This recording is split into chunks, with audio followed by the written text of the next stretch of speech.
Donc, comme je disais, aujourd'hui, on va parler d'une nouvelle sorte de fonction, la fonction quadratique, qui est comme une autre relation qu'on a entre deux variables. On a vu plusieurs fonctions jusqu'à maintenant, la fonction constante, la fonction affine, puis là, on arrive à la fonction quadratique.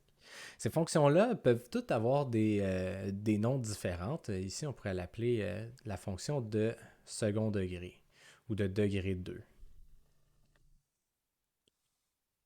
La raison pour laquelle on l'appelle la fonction de degré 2, c'est qu'on va avoir des exposants dedans. Donc, si on dit que la fonction constante euh, s'exprime avec la règle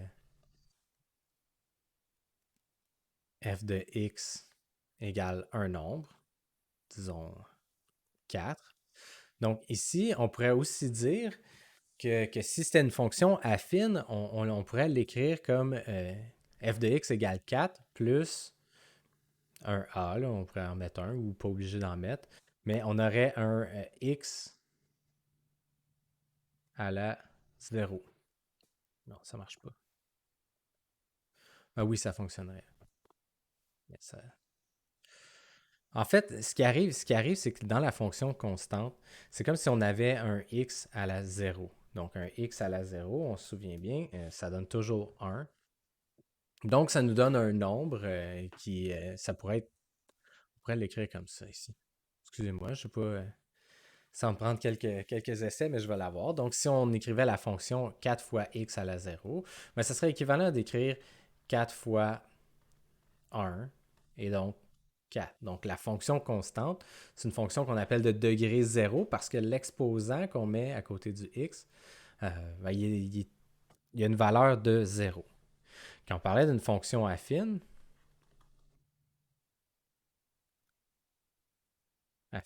ou une fonction... donc quand on parle d'une fonction affine, si on, par exemple, on aurait f de x égale 4 fois x, mais le x, c'est comme s'il était à l'exposant 1. Parce que si on se souvient des exposants, ben si on a x qu'on multiplie par lui-même une fois. Donc, en fait, on a un x qu'on multiplie, ben, d'une certaine façon, on ne le multiplie pas parce qu'on n'a pas d'autre élément avec lequel le multiplier. Puis on ferait faire plus 4, la fonction affine. Ce qu'on va voir aujourd'hui, c'est on appelle la fonction de second degré. Donc ici on pourrait dire degré 0,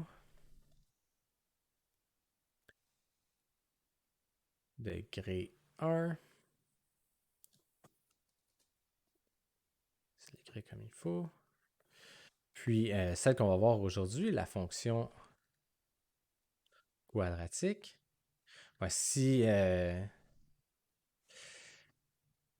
la fonction constante de degré 0 avait un x avec un exposant 0 qui donnait 1, puis que la fonction affine de degré 1 a un x à l'exposant 1, bon, on peut figurer que la fonction finalement quadratique va être sous la forme f de x égale quelque chose fois multiplié par x au carré.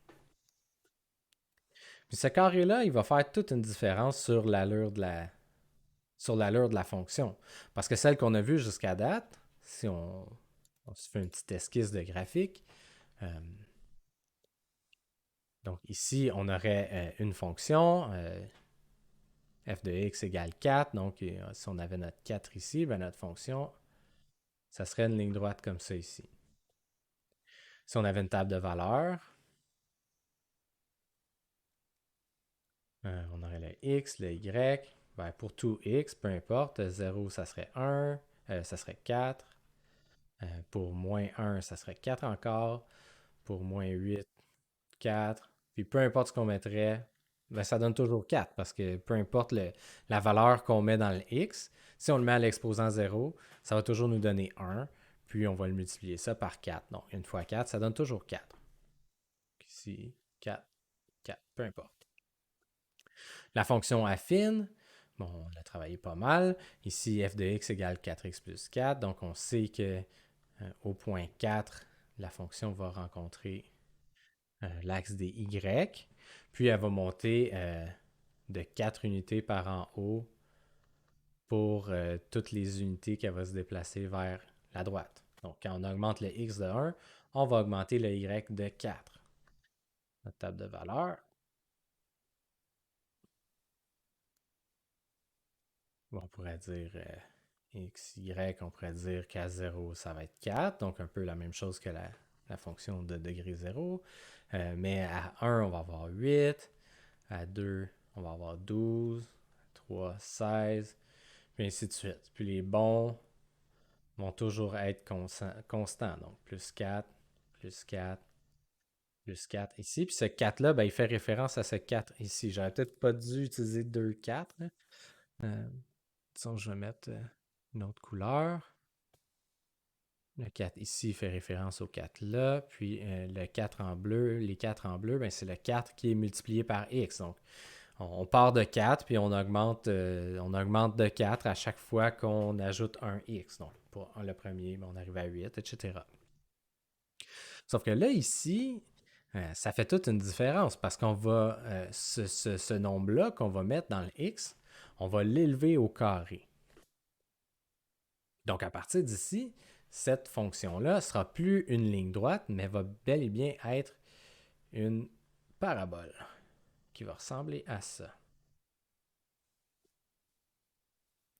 Donc, si on y avait mis, chose qu'on ne fera pas, là, si on y avait mis un plus 4 là, ou un quelque chose à côté, ça aurait déplacé la parabole un peu de la même façon. Là. On aurait pu la tracer comme à 4. Mais en maths CST de secondaire 4, on va la garder centrée à l'origine parce que c'est déjà. Il faut déjà l'analyser donc centrée à l'origine. Puis on va voir la table des valeurs. Ben là, la table des valeurs, ça va changer. Donc ici, ben, à 0, on va avoir 0. Donc, si on met 0, qu'on multiplie par lui-même, 0 fois 0, ça donne 0. Puis on multiplie ça par 4, ça donne toujours 0. Donc, ça va bien. À 1, on va avoir 1 qu'on multiplie par lui-même. Donc, toujours, on va toujours résoudre l'exposant en premier. Dans la priorité des opérations, on essaie toujours de résoudre les exposants en premier. Donc, 1 multiplié par 1, ça donne 1. Qu'on multiplie par 4, donc à 1, on va avoir 4. Qui pourrait être ici, disons qu'on a 1, 4. On va avoir ce point-là ici. Mais il y a une particularité, si on regarde à 1, ça a l'air de 4, mais de l'autre côté, ça a l'air d'être un peu la même chose, hein, puis on n'a pas de valeur négative. Donc, on peut se dire, ben, si on a moins 1, qu'est-ce que ça donne? Ben, à moins 1, on multiplierait moins 1 par lui-même. Donc, moins 1 multiplié par moins 1, ça nous donnerait 1. Parce que un moins multiplié par un moins nous donne un positif. On multiplierait ce 1-là, finalement, par 4, et on aurait 4 encore. Tout ça pour dire que cette fonction-là va être symétrique. Donc, tout ce qu'il y a à droite, par exemple, va se répéter à gauche pour les mêmes valeurs négatives. Donc, les valeurs, si on a un 1 positif, ben, on aura le même y pour le 1 négatif. Puis, on pourrait faire un deuxième. Si on avait 2, x égale 2, on aurait 2 fois 2 qui nous donne 4. 4 qu'on multiplie par 4, ça nous donnerait 16. Puis, même chose pour le moins 2. Moins 2 fois moins 2, ça nous donnerait 4, parce que 2 négatifs ensemble donnent un positif. 4 qu'on multiplierait par 4, qui nous donnerait 16 aussi. Donc, on peut voir que plus ça va, plus ça augmente vite aussi. La différence entre le 1 puis le 16, entre le 1 que le y est 4, puis le 2 que le y est 16, ben on a 12 de différence. Ouais. Alors qu'ici, entre le 0 et le 1, ben, on avait juste 4 de différence. Et donc là, ben, c'est ça. Je vais nous ramener un peu vers les notes. Là. C'est comme un préambule pour dire, parler un peu de cette fonction-là, là, qui est une très vieille fonction. Là. C'était utilisé par les Babyloniens. Ça permet de calculer plusieurs choses qu'on se sert, voyons, on se sert de cette fonction-là pour plusieurs choses. On se souvient, je crois que c'était Galilée qui l'utilisait pour un peu réfléchir à la gravité. Donc, il lançait un objet dans les airs, puis ça faisait une parabole inversée. Là, qu'on va avoir certaines aussi qui vont être dans l'autre sens. Euh, ça arrive quand on mettrait un moins devant. Là. Donc, si le truc le nombre par lequel on multipliait le x au carré était négatif, bien évidemment, tous nos résultats seraient négatifs. Parce que ça ici, x au carré, ça n'a pas le choix de donner un nombre positif. On multiplie quelque chose par lui-même. Donc, si c'est un négatif, on multiplie un négatif par un négatif. Ça donne un positif. Puis si c'est un positif, ben, on multiplie deux positifs ensemble. Donc, ça donne aussi un nombre positif. Alors, je vais vous ramener un peu vers les notes. On va te présenter, on va parler, c'est ça. Demain aussi, on va avoir une autre nouvelle qui est la fonction exponentielle, qui est un peu différente, même si ici, on parle déjà d'exposant. La fonction exponentielle, ça va être l'exposant qui va être le x. Donc, on va voir ce que ça change par rapport à celle-ci. Puis, on va voir quelques situations qui pourraient être modélisées par une de ces fonctions. Donc, comme je vous disais, la gravité. On va parler plus tard de distance de freinage. Donc, la distance de freinage, ça peut être relié à ça. Qu'est-ce que j'avais d'autre? Aussi, calculer l'aire d'un carré. Donc, si on avait la fonction, si on avait un carré, par exemple, c'est le pire carré de l'histoire des carrés. Faire un vrai. Donc, si on avait un carré de côté X, puis on voulait chercher l'air, donc on se pose la question sur l'air. Ben, on sait que l'aire d'un carré, ben, on multiplie un côté par l'autre côté, donc comme pour tout rectangle. Mais dans ce cas-ci, l'aire d'un carré, les deux côtés mesurent la même chose. Donc l'aire d'un carré, bon, l'aire serait égal à x à la 2. Donc, si on essayait de trouver l'aire d'un carré, ben, on pourrait voir que en multipliant x par lui-même, on obtient l'aire. Donc, peu importe quelle valeur on y mettrait dans x, on obtiendrait toujours le même résultat. Puis la fonction serait similaire. La fonction qui représenterait cette relation, donc graphiquement, serait similaire à celle-ci. Et donc, on va en voir quelques-unes comme ça qui servent à trouver des réponses à certaines questions existentielles qu'on se pose, comme quelle est l'aire d'un carré, combien ça prend de temps une balle avant qu'elle retombe si jamais on la lance dans les airs. Le graphique d'une fonction quadratique, on appelle ça une parabole. Je vais ramener mes notes. Puis aller prendre. J'ai oublié de prendre les présences.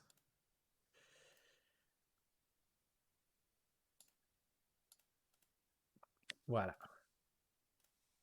Donc, une parabole. En mathématiques CST, on utilise la fonction quadratique centrée à l'origine. Donc, ce qui veut dire que le sommet de la parabole, finalement, va coïncider avec l'origine du plan cartésien. Donc, on va toujours avoir le point 0, 0. Comme je vous dis, on pourrait la déplacer, évidemment, si on faisait donc x carré plus 4. Ben là, si on mettait 0 là-dedans, ben ça ferait 0 fois 0, ça nous donnerait 0 plus 4. Donc, à 0, on aurait 4. Euh, mais on fera rien avec elle. On pourrait la déplacer un peu comme on déplaçait les autres avec le paramètre B, mais dans ce cas-ci, on va vraiment juste utiliser le paramètre A, donc qui va avoir une influence sur la courbe en question. Donc, est-ce qu'elle va monter plus vite ou est-ce qu'elle va monter plus lentement ou est-ce qu'elle va monter à l'envers? Elle va toujours être symétrique de l'autre côté.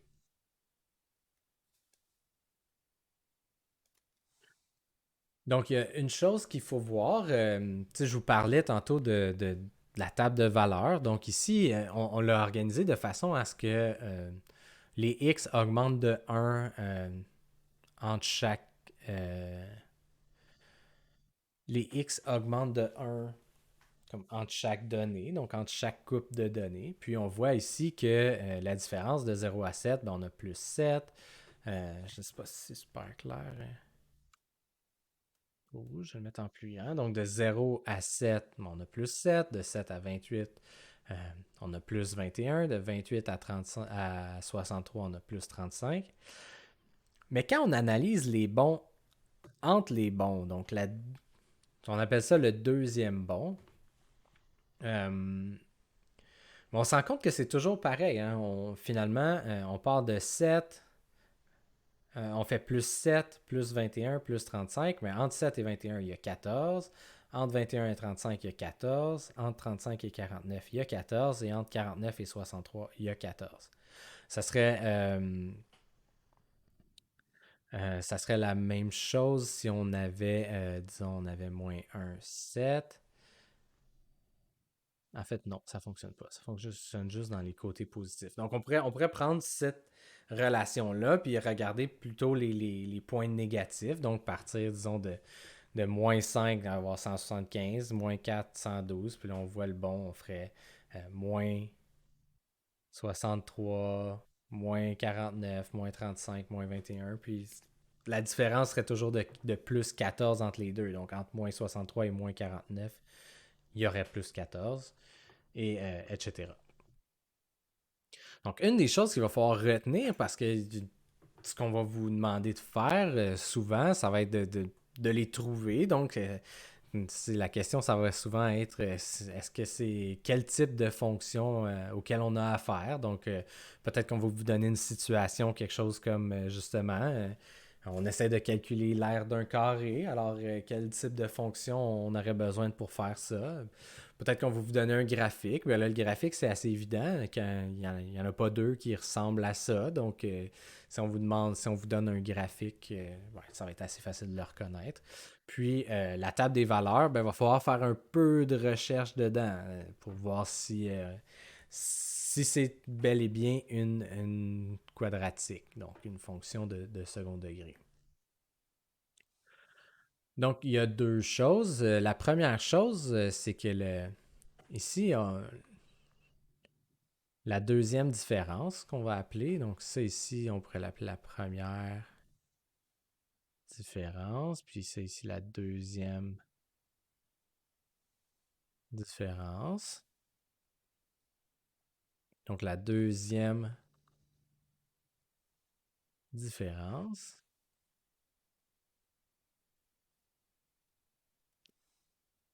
en Y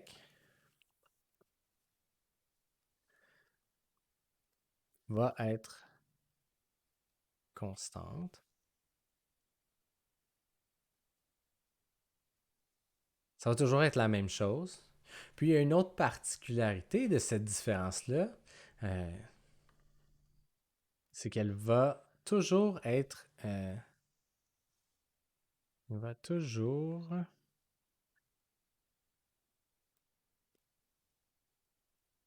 être égale à deux fois le paramètre A. Paramètre pour un accent circonflexe. Donc, je vous parle déjà de paramètre A. Ben, évidemment, c'est parce qu'on va l'affecter, cette fonction-là, d'un paramètre A. Donc, les fonctions de la façon dont on va les regarder, ça va être une fonction de x qui va être égale à A multiplié par x au carré.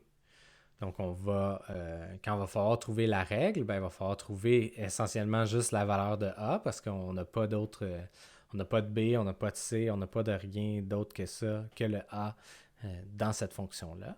Puis le A, ben, ça va être égal à la moitié de ça ici. Donc, la moitié de la deuxième différence. Euh, la raison pour ça, c'est des maths relativement avancées, donc j'entrerai pas dans le sujet, mais c'est ça. Il faut savoir quand même que la deuxième différence va être égale à deux fois le paramètre A. Il y a aussi une autre façon de trouver le A. Ça va être de regarder quand x est égal à 1. Donc, quand x est égal à 1, ben, y va être égal à A. Ben, la raison pour ça est simple. Ouais, je vais juste écrire. Sinon, quand x égale à 1, la valeur de y égale à a. Puis ça serait vrai aussi pour moins 1. La raison pour ça est simple, c'est que si on avait la fonction, si on remplace le x par la valeur 1, donc on aurait 1 multiplié par lui-même, donc 1 fois 1 qu'on multiplierait par a. Et donc, ça nous donne automatiquement le résultat parce que ça ne change pas la valeur de a. Donc, comme le 1 est un élément nul dans la multiplication, donc peu importe ce qu'on multiplie par 1, ça ne va pas le changer. Et donc, forcément, si on met 1 ou moins 1 ici à la place du x, ben, la réponse que ça va nous donner, ça va être a. Donc ici, a, ça serait 7.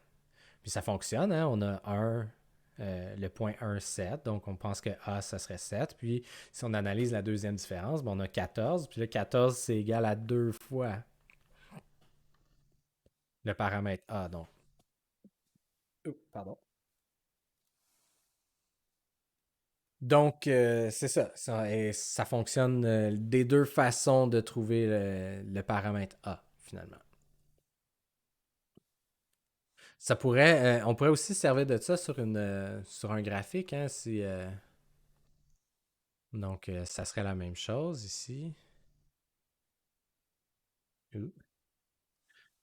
Donc, ici, cette fonction-là, ben, finalement, celle-là, on se rend compte que c'est pas la même que l'autre. Donc, la fonction dans le graphique, elle, sa règle, ben, si on regarde au point 1, ben, on a 1. Donc, sa règle, ça serait f de x égale 1 x2 ou c'est égal aussi à x2. Parce qu'encore une fois, ben, le 1, il change tellement rien dans la multiplication qu'on n'a pas vraiment besoin de l'écrire.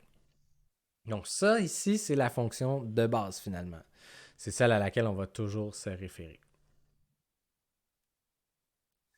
Ensuite, ben c'est ça. Il y a plusieurs façons de trouver la règle. La, la, la forme va toujours être y égale ax2. Donc, si on vous donne une table des valeurs, ben là, c'est facile. Hein? On peut aller le chercher tout de suite ici. Donc, ici, 1, 4. Donc, ici, on pourrait dire que euh, automatiquement que f de x euh, égale 4x2. Donc, on le sait, si, comme il y a juste un paramètre, donc il y a pas de calcul difficile à faire. Même chose si on regardait les bons. Ici, on aurait plus 4. Ici, on aurait plus 12. Hein, c'est celle que j'ai utilisée tantôt. Puis ici, on aurait plus 20. Ben là, si on peut regarder le deuxième bon, donc le deuxième bon nous donnerait plus 8, plus 8. Et donc, le A, effectivement, le A serait égal à 4. Ici, on va vous mettre un petit rappel. À x égale à 1, y égale a. Mais qu'est-ce qu'on fait si jamais on vous demande une fonction, on vous donne une table de valeur ou on vous donne pas de table de valeur, on vous donne juste un point. Ben c'est ça que ça dit ici. Donc, on peut trouver la règle on a juste besoin de trouver la valeur du paramètre a parce que la règle va toujours être y égale a x2. Donc le y ou le f de x euh, ou f de x égale ax2. Donc, lui, il ne change jamais. Le x au carré, il ne change jamais. Donc, la seule chose qu'on doit trouver, c'est le paramètre a. Euh, un peu comme quand on faisait des fonctions affines ou n'importe quelle sorte de fonction, ben on pourrait remplacer les coordonnées d'un point qu'on aurait. Donc, on aurait une valeur dans ce cas-là pour le y et pour le x, puis ça nous permettrait d'isoler le a puis de le trouver. Donc, peu importe le mode de représentation, une table de valeur, un graphique, peu importe, pour trouver la règle d'une fonction quadratique, on a juste besoin d'un seul point, donc les coordonnées d'un seul point. Par exemple, on peut le faire ici aussi. Donc, si on prend n'importe quel point, puis on le met dans la règle, essentiellement, c'est aussi facile que de... Ben, c'est aussi facile. Ça dépend, mais c'est aussi simple d'une certaine façon que de remplacer un point puis d'essayer d'isoler A. Donc, ici, bon, on pourrait prendre n'importe lequel. Là. On va prendre celui-là. 4,64. Bon, on sait que notre Y vaut 64. Donc, ce que ça va nous donner 64 qui va être égal. Donc, on a remplacé le Y à A qu'on ne connaît pas, multiplié par 4 qui est élevé au carré. Et donc là, on doit faire une résolution d'équation. Mais d'abord, on va se débarrasser du carré. Le carré, c'est 4 au carré et 4 multiplié par lui-même, ça donne 16. Donc 64 va être égal à A multiplié par 16. Puis là, ben, si on veut isoler A, ben, on peut diviser par 16 des deux côtés. Divisé par 16. Puis 64 divisé par 16, ça devrait nous donner 4. Surprenant. Et donc, on obtient 4 est égal à A.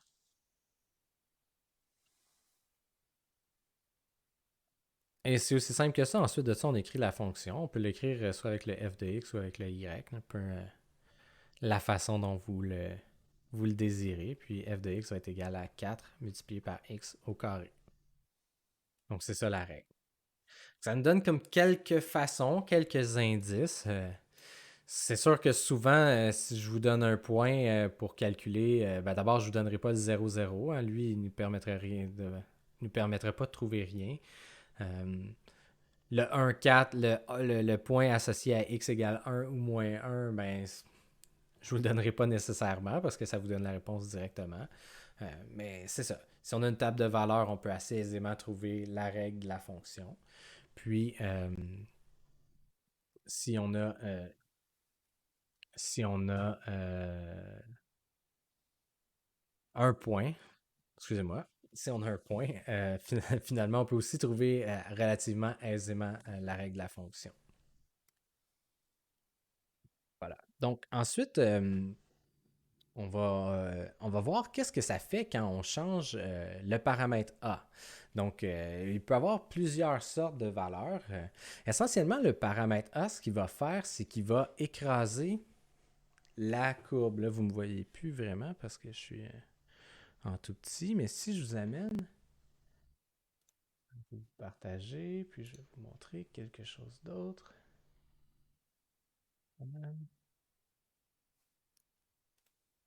Ça pas bien long. Celle-là ici.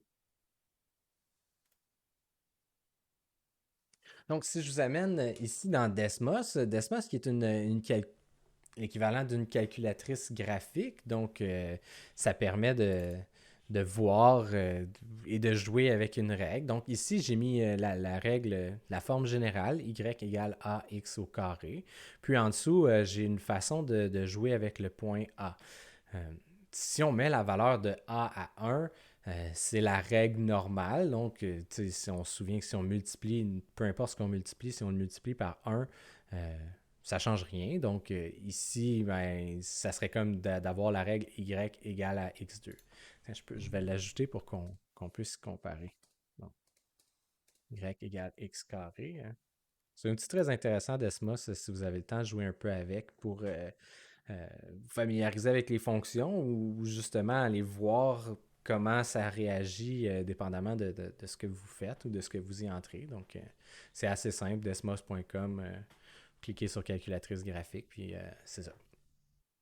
Vous y entrez. Vous pouvez mettre des fonctions puis des trucs comme ça, puis ça va vous aider à vous donner une idée visuelle de ce que ça aura de l'air. Et donc, on voit maintenant la verte, elle est superposée à la rouge. Donc, la verte va rester la fonction de base, puis la rouge, mais on va jouer un peu avec. Donc, si, par exemple, si j'augmente la valeur de A, donc si je l'amène à 2, ce que ça fait, c'est que ça étire un peu la fonction. Donc, je peux essayer de reculer pour vous montrer. Donc, ça étire la fonction. Donc, elle va plus rapidement monter vers le haut que lorsqu'elle est en forme régulière, donc en multipliant plutôt le x carré par 1. Donc, on voit ici que ça étire la fonction vers le haut. J'aurais pas dû faire ça comme ça. Donnez-moi juste un instant, je vais essayer de régler la vision. Donc c'est ça. Quand le paramètre A va augmenter, ben la courbe va avoir tendance à monter de plus en plus vite, hein. Ben c'est logique, hein? Euh, Si on a déjà le résultat de la valeur de x qui est entrée qu'on met au carré, ben si on le multiplie par un plus en plus grand chiffre, un plus en plus grand nombre, ben évidemment, la fonction va nous donner des résultats plus en plus élevés très rapidement. Ensuite de ça, une autre position, ben on avait le 1, là, où la fonction est égale à la fonction de base. Puis si on veut la faire aplatir, il faut trouver une valeur entre 0 et 1. Donc, une valeur entre 0 et 1, ça va être comme une espèce de fraction qui va être plus petite que l'unité. Donc, si on multiplie par n'importe quoi par 0,5 par exemple, euh, ça va nous donner la moitié de la valeur. Donc, d'une certaine façon, si, euh, si on regarde ici, par exemple, je ne sais pas s'il y en a un qui est évident, ben donc à 5, ben, la fonction de base nous donne 25, puis la fonction multipliée par une demi nous donne 12,5.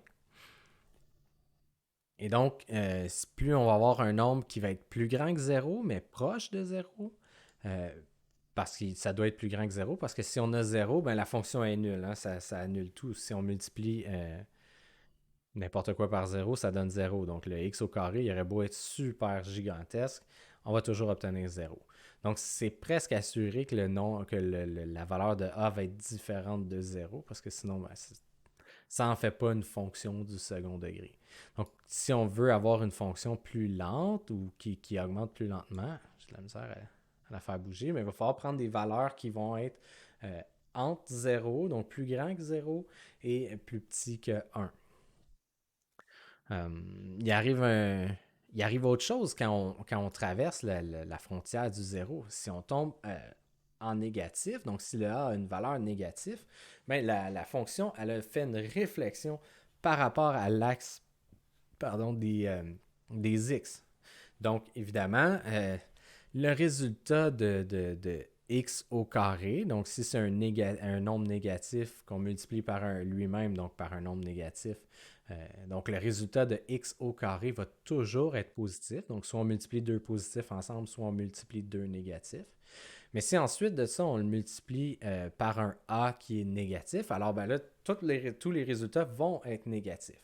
Donc, ça fait traverser la fonction euh, de façon symétrique par rapport à l'axe des x. Donc, ça renverse la fonction. Donc, si je le mets, par exemple, à moins 1, on aura l'équivalent des résultats de la fonction de base, mais en négatif. Donc, à moins 5 et à 5, on obtient moins 25. Puis, ça va être tous les mêmes résultats. Puis, par le même principe, donc plus on va en dessous de 1, donc plus on va étirer de plus en plus vers le bas, puis ça va nous donner une fonction qui est de plus en plus serrée et étirée. C'est plus un étirement qu'on signifie, même si elle a l'air de rapetisser dans ce sens-là, c'est plus qu'on l'étire. Donc les résultats, finalement, ils augmentent plus vite, ou dans ce cas-ci, ils diminuent plus vite.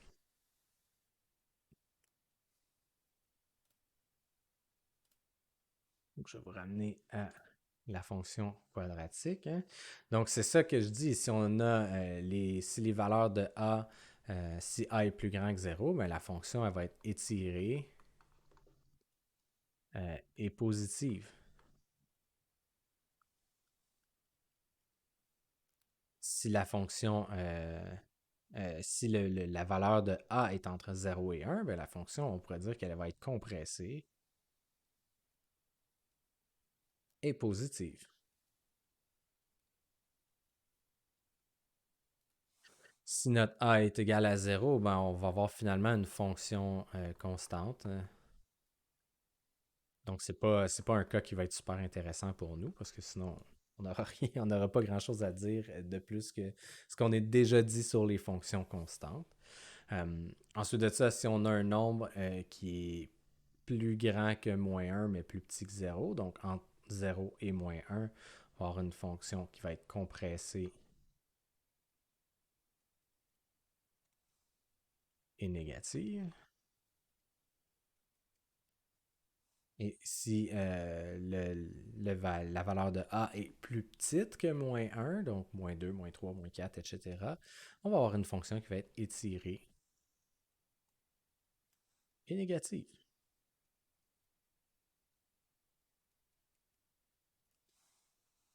On pourrait revenir puis aussi réfléchir. Hein, je commence à parler que la fonction va être positive ou négative. Ben, si on pourrait réfléchir le domaine, ça serait quoi selon vous le domaine de cette fonction-là?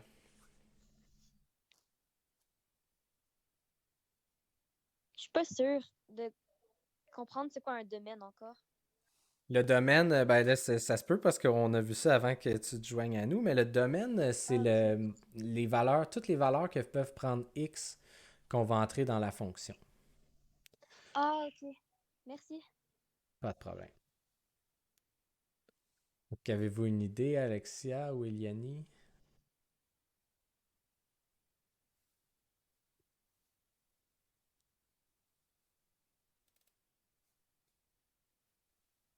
Est-ce que je peux essayer? Ben oui. Ok, attends. Euh, ben, ça pourrait-tu genre être.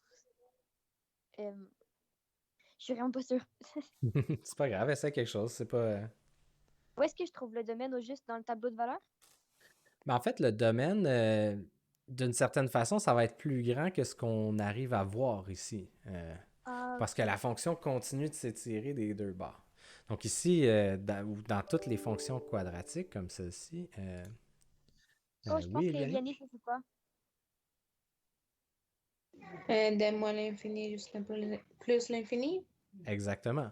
Donc pour toutes les fonctions quadratiques, si je vous demande le domaine, ben ça, on va pouvoir commencer de moins l'infini puis se rendre jusqu'à plus l'infini. Donc ça va couvrir peu importe le x qu'on va vouloir mettre dedans, il va toujours y avoir une réponse en y. Hein. Il n'y aura pas d'endroit où on n'aura pas de réponse. Euh, Puis, si on veut parler de l'image, ben l'image, ça va dépendre de quel sens elle est. Hein. Donc, soit ça va être de zéro, donc le point le plus bas. Il va toujours y avoir zéro parce qu'on a dit qu'on va toujours centrer la fonction à l'origine. Donc, quand on va parler d'image, on va toujours avoir le zéro, puis ça va aller soit vers, si elle est positive, ben on va aller jusqu'à l'infini dans les positifs, puis sinon, ben on va partir de moins l'infini, puis on va se rendre jusqu'à zéro au maximum avant de redescendre vers moins l'infini. Euh, Si on parle des zéros, ben le seul qu'on va avoir, ça va toujours être zéro zéro. Puis si on parle de la pente, si la pente est croissante ou décroissante, ben on va avoir une moitié croissante puis une moitié décroissante. Donc, dépendamment si elle est, si la courbe est positive, c'est-à-dire que le A serait positif, mais on va avoir la section de gauche qui va être décroissante. Donc, on, les réponses en Y diminuent au fur et à mesure que les valeurs de X augmentent. Hein. Si on part de moins 2 ou de moins 2 qui est ici, qui va nous donner 4, ben à moins 1, donc on augmente de 1 en X. Ben, ce qu'on obtient comme résultat, ça va être 1, donc c'est un plus grand.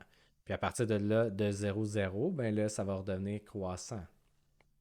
Donc, il va toujours être séparé en deux finalement parce que c'est une réflexion, un côté et la réflexion de l'autre côté.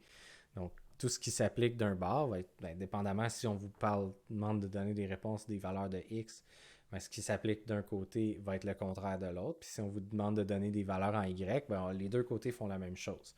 Donc, on peut choisir un des deux pour évaluer la fonction ou trouver ses propriétés pour ouais, je vais finir par le dire, pour les propriétés qui demandent de trouver des y. Ensuite, ça se peut que je vous demande de dessiner une fonction comme ça. Euh, Faut pas s'inquiéter dans le sens que je vous demanderai jamais de la dessiner très précisément parce que ça serait d'une longueur impossible à résoudre. Hein. Il y a une infinité de points qui seraient à mettre. Donc, la seule chose que je vais vous demander, si je vous demande de dessiner une fonction quadratique, par exemple g de x égale 4x au carré, ben, c'est de savoir que d'abord, elle doit passer par l'origine. Donc, absolument, elle doit passer par 0, 0. Puis ce que je vais vous demander, c'est d'aller mettre, d'utiliser un seul point. Donc, vous pouvez le choisir. Disons qu'on fait ça, ça serait 1, 2, 3, 4. Donc, on peut choisir celui qu'on veut. Donc, disons qu'ici, on choisit le 4. Alors, on irait remplacer le x au carré par 4. Donc, f de 4 serait égal à 4 fois. Ça fait beaucoup de 4, mais c'est pas grave. 4 fois 4 au carré. Donc, on résout d'abord notre carré hein, par la priorité des opérations. Donc, 4 multiplié par lui-même, ça nous donne 16. Donc, on serait égal à 4 multiplié par 16. Et 4 fois 16. Dans ma calculatrice, égale à 64. Et donc, tout ce que je vous demande, si je vous demande de dessiner une fonction quadratique, c'est d'établir un endroit où il y aura un point. Disons ici 1, 2, 3, 4. J'ai pas, j'ai pas choisi un très bon point. Euh, disons qu'ici ça va par 10, ici ça va par 1, 10, 20, 30, 40, 50, 60, 64, ça va être à peu près à cette hauteur-là. Et donc, on va aller mettre un point ici. Je vais vous demander de faire passer la fonction à travers ce point-là. Puis de faire une réflexion de l'autre côté. Hein. Évidemment, il faut faire la réflexion de l'autre côté. On pourrait aller mettre un deuxième point de l'autre côté, mais ce n'est pas nécessaire. Ce qui est important pour moi, c'est que vous mettiez un point, puis que vous partiez de l'origine, puis que un côté soit la réflexion de l'autre. Donc, 1, 2, 3, 4. On va aller mettre un autre point ici. Il y a à faire. Donc, déjà là, elle est pas belle, mais c'est difficile parce que vous allez assurément devoir le faire à main levée. Donc, euh, ma courbe n'est pas super jolie à la rencontre des deux côtés, mais je vous demanderai pas plus que ça. Donc, s'il y a quelque chose, ça serait de trouver un point.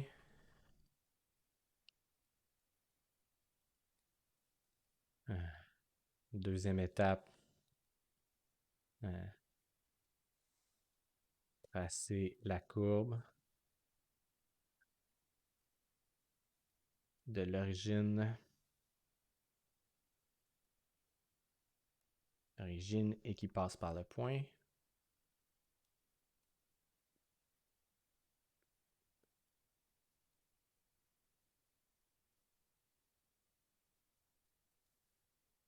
Et la troisième étape, ben, ça serait de tracer la réflexion de l'autre côté. Donc, tracer la courbe et la réflexion.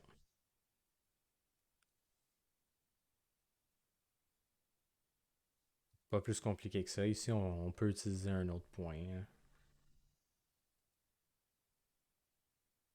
Est-ce que Bon, notre devoir, ce sera de faire une fonction, de dessiner une fonction quadratique? il n'y y aura pas de devoir ce soir parce que le prochain cours, ça va être un cours d'exercice. Donc, je crois que ce que je vais faire en ce moment, c'est vous présenter aussi la fonction exponentielle. Puis ensuite, au prochain cours, on a 2 cours collés, donc on travaillera des exercices, puis je répondrai à vos questions à ce moment-là. Ok, merci. Ici, on demande de tracer la courbe qui est la réflexion. On peut passer par on peut utiliser un autre point, mais pas besoin de faire des calculs techniquement parce qu'on sait aussi que f de 4, ben, il va être aussi égal à f de moins 4. Ça donne toujours le même résultat. On sait, on a une réflexion. Donc, si on a déjà calculé 4, ben, on peut trouver, on a essentiellement trouvé la réponse pour moins 4. Il s'agit juste d'aller se placer en haut ou en bas de moins 4, dépendamment du signe de la fonction.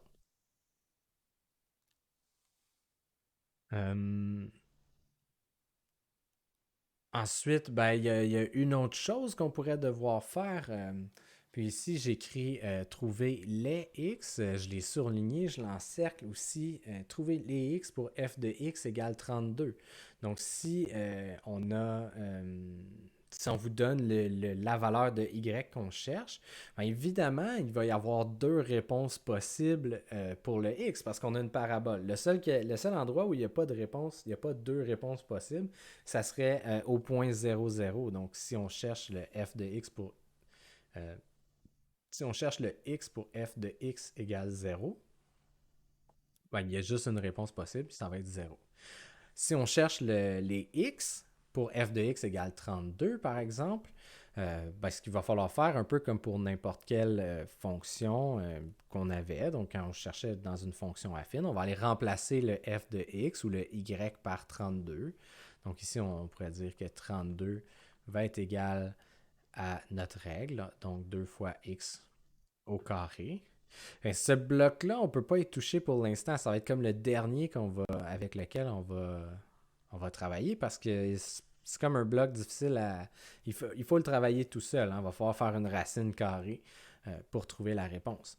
Donc, on va d'abord diviser par 2 pour se débarrasser du 2 ici. Donc, comme c'est une égalité, on divise des deux côtés. Ici, on aura 16 égale x au carré. L'étape suivante serait de faire la racine carrée. On ferait la racine carrée des deux côtés pour encore une fois garder notre égalité. Puis c'est là qu'on va obtenir deux réponses parce que la racine carrée de 16, bien, sur votre calculatrice, ça va vous donner 4. Si vous faites la racine carrée de 16, vous obtiendrez 4 égale à x.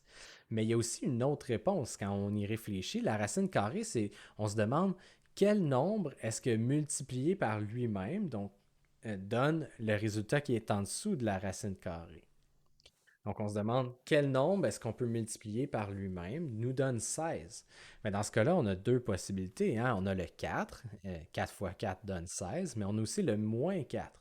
Le moins 4 va être une autre solution à cette, à cette, à cette question-là ou à cette équation-là. Donc, si on multiplie moins 4 par lui-même, donc moins 4 fois moins 4, les moins deviennent des plus, puis on obtient 16 aussi. Donc, il faudra faire attention si on vous demande de trouver les x pour f de x égale 32, à moins que le contexte ne s'y porte pas, parce que des fois ça ne fera pas de sens d'avoir la partie négative ou ça ne fera pas de sens d'avoir la partie positive, dépendamment du contexte. Mais si on vous demande, en général, trouve le x pour f de x égale un nombre, comme il y a une racine carrée, on va toujours avoir deux réponses à ça. Donc, le négatif et le positif du même nombre, finalement. Donc, c'est les deux opposés du même nombre. Donc, juste faire attention à ce détail-là.